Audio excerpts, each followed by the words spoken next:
Into the games. Number one, Georgia at Auburn. Georgia was a 14.5-point favorite. I picked Auburn to cover last week. Nailed that. Look, Auburn jumped out to an early lead, 10-0. They were running it all over Georgia. Payton Thorne got a big run on the read option early in the game, went right down to Georgia's 30. Jarques Hunter running with authority, punishing that Georgia defense. It felt like first contact, he was gaining 4 yards after almost every time he touched the ball. He was running angry and falling forward a lot. It was really impressive early. Now, Georgia came right on back, tied it at 10. Auburn with, there's probably a minute and a half left in the half. It was, again, tied 10-10. They had an opportunity to kick a field goal and go up 13-10 or go for it on 4th and 1, and they went for it. Did not get it. I think this was a crucial call in the game.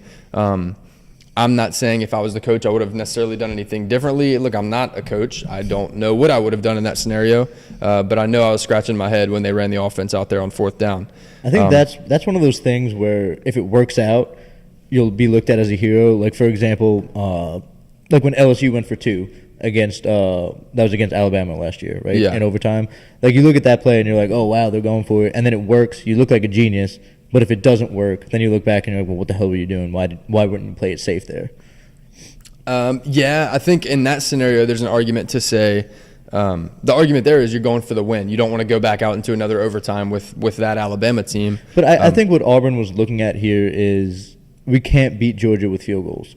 And then if you look at the final score, they lost by 7. So, I get the situation. I get the call. Like you said, we're not coaches, so we don't really know. But I'm always a big fan of going for it on 4th down in those kinds of situations. And if it doesn't work out, then I would just say be better at going for it on 4th down. But I think I'm a big fan of going for it in 4th and short in situations like that. I hear you. I'm not going to necessarily disagree with you. Or I'm not going to tell you you're wrong. I am going to disagree with you, but I'm not saying I'm right and you're wrong. I think to this point, right, it was tied 10-10, and Auburn's defense had played well. They gave up a touchdown, but they also held Georgia to a field goal in another scenario. So to say they can't beat Georgia kicking field goals when a field goal literally would have put them in the lead, I don't know if I buy that line of thinking. I'm, again, not saying you're wrong. I just think I disagree. Doesn't matter. They come out in half. The second half, Georgia receives, right? So I can understand wanting to go up 7, but if you're not going to have the ball, you better go up something.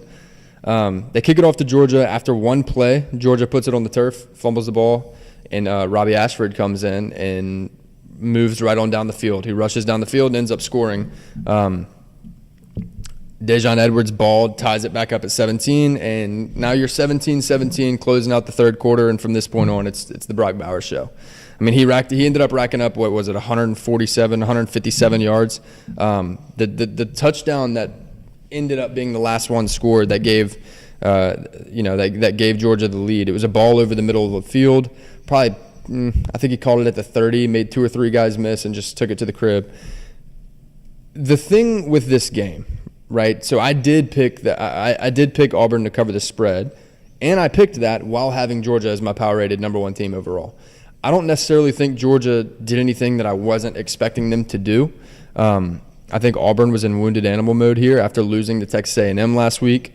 They could not afford another conference loss. They got it. They got another conference loss, but they could not afford another conference loss. They were at home. They had everything to play for here and an opportunity to submit themselves as a really legitimate team in year 1 under Hugh Freeze. You go out and knock off the number 1 team in the country. That's a big statement win, and I the way I was looking at this is Auburn's going to give Georgia everything they can handle, and they did. And credit to Georgia for going win that game. That was a tough game to win, and I think that's partly why I have Georgia up there in my top 2. A lot of people are going to look at that and say Georgia really struggled against a bad Auburn team. I disagree. I think this is an Auburn team that's in year 1 but is really talented and, frankly, good. I don't think they're going to win the SEC West. I don't think they're going to, they may not go to a New Year's Six Bowl or anything like that. They'll probably be a 7-8 win team when it all boils down to it. But I think this is a very capable team, and it was impressive that Georgia could go out there and handle everything that Auburn gave them.